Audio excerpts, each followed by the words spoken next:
A memory or an image and an emotion, a stimulus and a response, and we start conditioning the body emotionally into the past. Now, the body is so objective that it doesn't know the difference between the real life experience that's creating that emotion and the emotion that person's fabricating by thought alone. The body's believing it's in that environmental condition.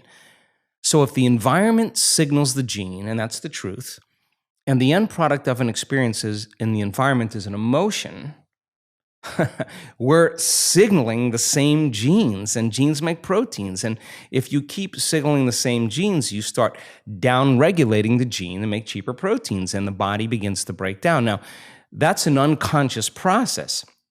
So what goes along with that is the moment the person feels that emotion of unhappiness or whatever it is, the brain checks in with the body and says, yeah, you're feeling pretty miserable, you're suffering, and we tend to generate more thoughts equal to the feeling that we have.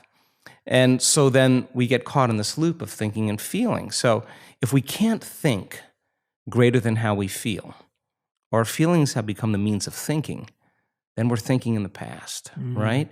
And so we call that the familiar past. And then a person gets going in the day and they start thinking, oh, I got to see this person, I got to go to that meeting, I hate doing this, and now they get in their routine. And a habit is a redundant set of automatic, unconscious thoughts, behaviors, and emotions that's acquired through repetition. A habit is when you've done something so many times that the body now knows how to do it better than the mind. So now the person running through the same routine every single day is on autopilot, and their body's now dragging them into a predictable future based on what they did in the past, and they've lost their free will to a set of programs, right? So now you have the familiar past and you have the predictable future. Those are knowns. So the only place then, reasonably, where the unknown exists is the sweet spot of the generous present moment. That is when the body and mind are free from those conditions. So along with those emotions that influence the same thoughts, people start becoming more judgmental. They start becoming more impatient. They start becoming more entitled. They start getting more afraid, more anxious, more depressed. And now the body is literally being depleted of energy because it's believing that it's living in an emergency situation. And in emergency, you tap all of the body's resources for some threat, whether it's real or imagined. And so then when you're releasing all of these chemicals, we are literally drawing the body's life force and turning it into chemistry. And so for the short term, that's cool. But the arousal that's created from those stress hormones is a rush of energy. And so then people use the problems and the conditions in their life to reaffirm their conditioning or their addiction to that emotion. And in a sense, they become addicted to the life they don't even like. And this is why change is so hard. So then when a person makes up their mind to change and they say, okay, I'm not going to say I can't, I'm not going to judge another person, I'm not going to blame, I'm not going to complain, I'm not going to make excuses, I'm not going to be a victim, I'm not going to talk trash about anybody, I'm just going to stop. Well, that works out really well for the first couple hours. Then the body's saying you're out of schedule. You normally at 8 in the morning, you're getting traffic and you're angry. Then at 11 o'clock, you check your emails and you're really judgmental and frustrated. And the body's saying, oh, well, you've been doing this for the last 20 years. You're just going to stop today.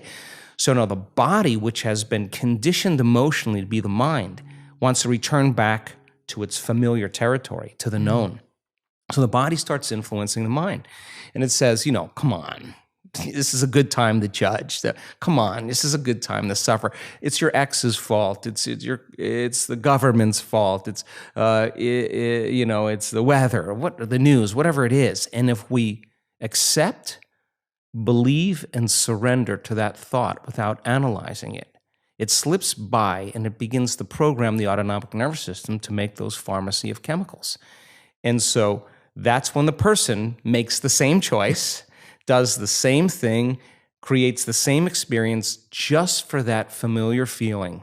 Okay, I'll complain just so I can feel suffering. Then they'd rather be unhappy than step into the unknown, to step into possibility. And the hardest part about that process, first of all, is not making the same choices you did the day before. And here's the payoff. You got to stay conscious. and not go unconscious. And it turns out that 95% of the time we're unconscious. So if you're going to stay conscious, then there's an element that also requires a certain amount of awareness or energy. And you got to step outside of that unconscious state. So the thoughts that they're thinking are slipping by their awareness unnoticed because they're hardwired in their brain, because they've been saying, I can't, it's too hard, my life will never change, it's someone else's fault. Those thoughts have consequences in the body.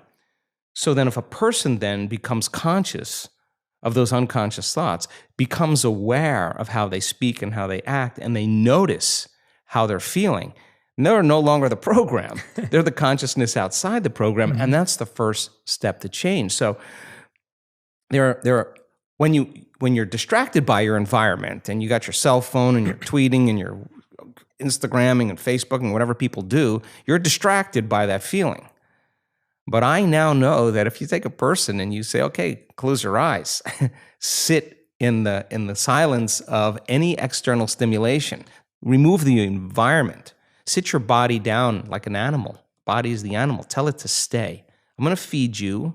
You can check your cell phone. You can shower. You can have your coffee. But when I say, and so then here comes the challenge, right? So, and then if you say then you're not going to live in the familiar past or predictable future, you're not going to think about how long you've been meditating, what you got to do. You labor for that present moment. People think when they do this that they're doing something wrong because there's such discomfort that comes with it.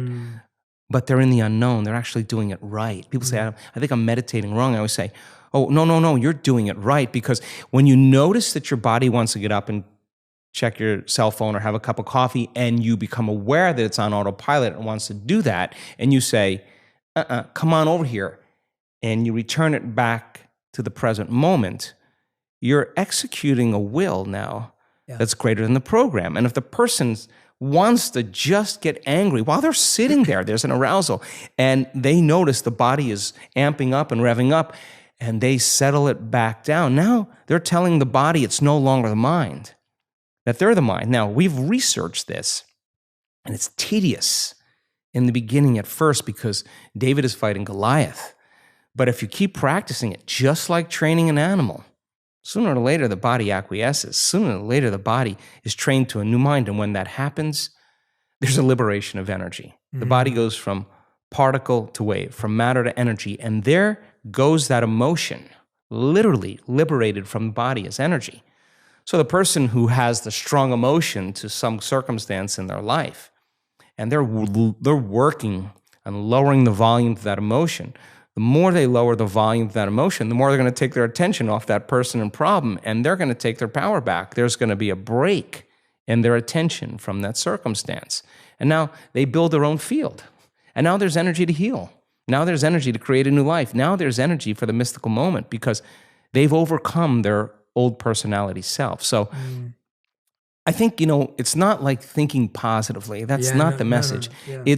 It's overcoming until we become somebody else. And when that occurs and the person starts thinking differently and they start acting differently and they start feeling differently, they're a new personality. And they start seeing those synchronicities and serendipities. Now, crossing that river of change, the creative process now gets exciting because what thoughts do you want to fire and wire in your brain? What kind of attention and intention do you want to place so that becomes the loudest voice in your head? And if you keep practicing it, the hardware becomes a software program, and it'll say, Jay, you can do anything. Jay, you live in no time and accomplish everything. Jay, you're unlimited. You just got to hang with it. On the other side of this is greatness. Whatever you want to program in there, you get to program in there. If you sat down and say, how am I going to be with my wife, my husband, my partner? How am I going to be with my kids? How am I going to be at work with my coworkers? How am I going to be in traffic? And you close your eyes and you begin to rehearse in your mind. If you're truly present, the brain does not know the difference between the real life experience and what you're imagining. So now the brain goes from a record of the past to a map to the future. Now you're installing the hardware. Keep practicing it. It becomes automatic. It becomes easier. Now it's a software program. You may just start behaving differently. And then if you said, well, listen, I'm not going to wait for my healing. to feel gratitude. I'm not going to wait for my new relationship to feel love.